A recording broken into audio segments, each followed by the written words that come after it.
ಖಾಸಗಿ ಆಸ್ಪತ್ರೆಗಳ ನಿಯಂತ್ರಣ ಸರ್ಕಾರಿ ಆಸ್ಪತ್ರೆಗಳನ್ನು ಬಲಪಡಿಸಬೇಕು. ಜಿಲ್ಲೆಯಲ್ಲಿ ಸರ್ಕಾರಿ ಮೆಡಿಕಲ್ ಕಾಲೇಜು ಸ್ಥಾಪನೆ ಮಾಡಬೇಕು ಹಾಗೂ ಜಿಲ್ಲಾ ಆರೋಗ್ಯ ನಿಯಂತ್ರಣ ಪ್ರಾಧಿಕಾರದ ಸಭೆ ಕರೆಯಬೇಕು ಅಂತ ಒತ್ತಾಯಿಸಿ ಡಿವೈಎಫ್ಐ ವತಿಯಿಂದ ಪ್ರತಿಭಟನೆ ನಡೆಯಿತು. ದಕ್ಷಿಣ ಕನ್ನಡ ಜಿಲ್ಲೆಯಲ್ಲಿ ಖಾಸಗಿ ಆಸ್ಪತ್ರೆಗಳು ವೈದ್ಯರು ಕೋವಿಡ್ ಸೋಂಕಿತರಿಗೆ ಸರ್ಕಾರ ನಿಗದಿಪಡಿಸಿದ ದರಕ್ಕಿಂತಲೂ ದುಬಾರಿ ಶುಲ್ಕವನ್ನು ವಿಧಿಸ್ತಾ ಇದೆ.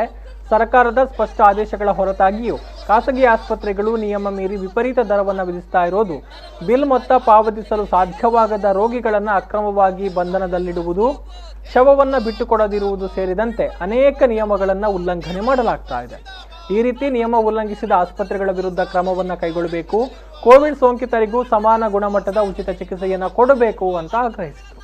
ಜಿಲ್ಲೆಯಲ್ಲಿ ಉಚಿತವಾದ ಚಿಕಿತ್ಸೆ ಸಿಗುತ್ತದೆ ಅನ್ನುವಂತ ಮಾತನ್ನ ಹೇಳಿ ಆ ಮಾತಿಗೆ ನಂತರ ನುಡಿಚಿಕೊಂಡಂತದ್ದು ಮತ್ತು ಇವತ್ತು ಇದೇ ರೀತಿಯಾದಂತಹ ಒಂದು ಸ್ಥಿತಿಯಲ್ಲಿ ಆಸ್ಪತ್ರೆಗೆ ದುಡ್ಡು ಕಟ್ಟಲಾಗದೆ ತಮ್ಮ ಮೃತದೇಹವನ್ನ ಇವತ್ತು ಮನೆಗೆ ಕೊಂಡೊಯ್ಯಲಿಕ್ಕೆ ಆದಂತಹ ಪರಿಸ್ಥಿತಿಯಲ್ಲಿ ದಿನಕ್ಕೊಂದು ಪ್ರಕರಣಗಳು ಈ ಜಿಲ್ಲೆಯಲ್ಲಿ ನಡೀತಾ ಇದೆ.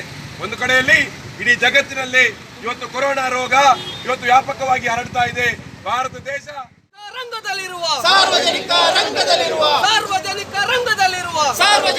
ರಂಗದಲ್ಲಿರುವ ಆಸ್ಪತ್ರೆಗಳನ್ನ ಬಲಪಡಿಸಿರಿ.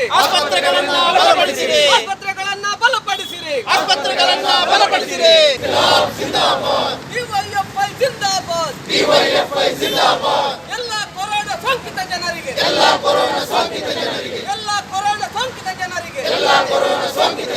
ಆಸ್ಪತ್ರೆಗಳಲ್ಲಿ ಉಚಿತ ಚಿಕಿತ್ಸೆ